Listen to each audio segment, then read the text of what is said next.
This essay example, as well as thousands of others, is available in text format on our website for free and without registration. Simply Google Ivy Panda Free Essays.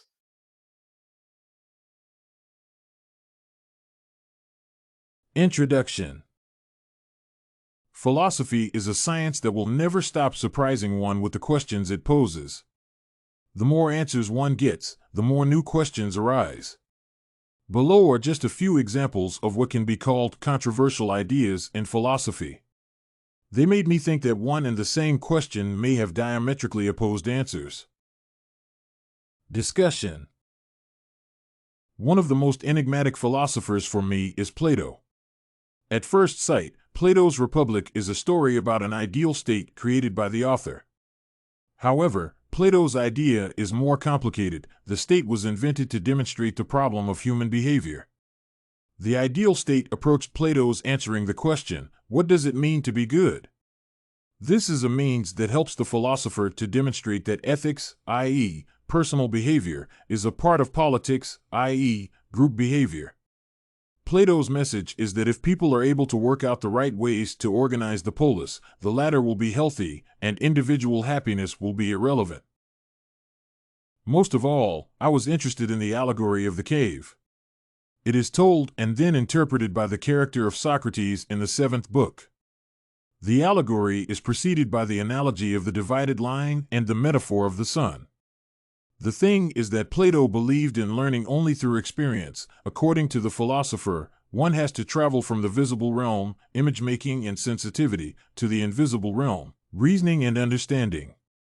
The allegory of the cave is a symbol of this trek and the way it is perceived by those who are still in a lower realm. Plato sees all people as prisoners who live in caves. What one believes to be a reality is just a shadow on the wall. However, the knowledge that one accumulates is the light that helps him or her understand the form of the good. Republic is Plato's masterpiece that reflects his views not only on politics and philosophy, but on education as well. One of the author's concerns is how the guardians or rulers of the Callipolis should be brought up effectively. Plato sees philosopher kings as the most successful specimens of the ruling class. He believes that if the ideal city starts to exist, philosophers are to become kings and philosophize adequately.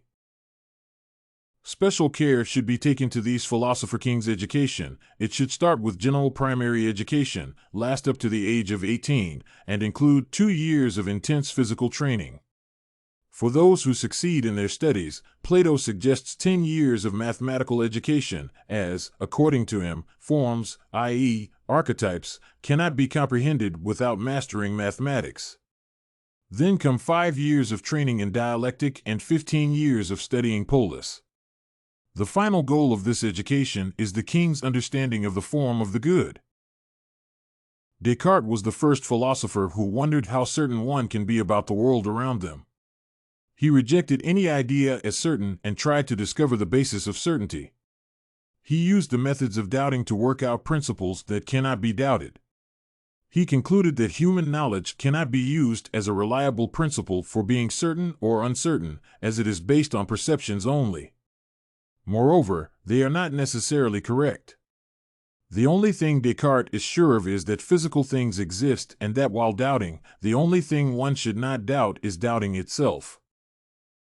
What is also interesting is how Descartes attempts to prove the reliability of the senses. According to him, the idea that God exists ensures the reliability of our senses. He uses empirical methods and observations to guide and test his theory.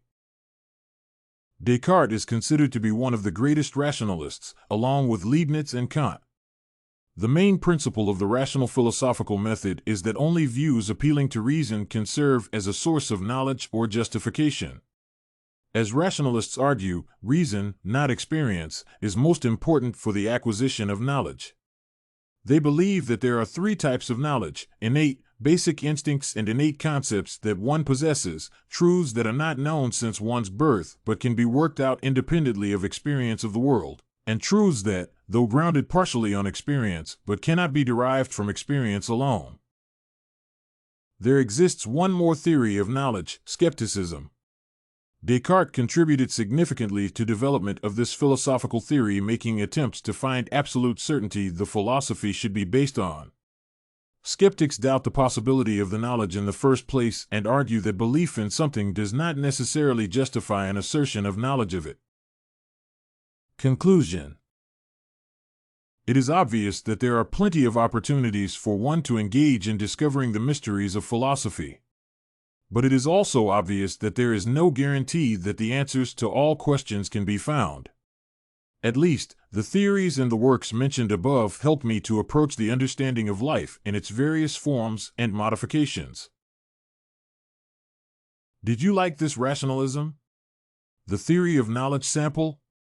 To get more works like this one, make sure to check out the free database of academic paper examples at ivypanda.com. You will find thousands of samples for all your study needs without even having to register.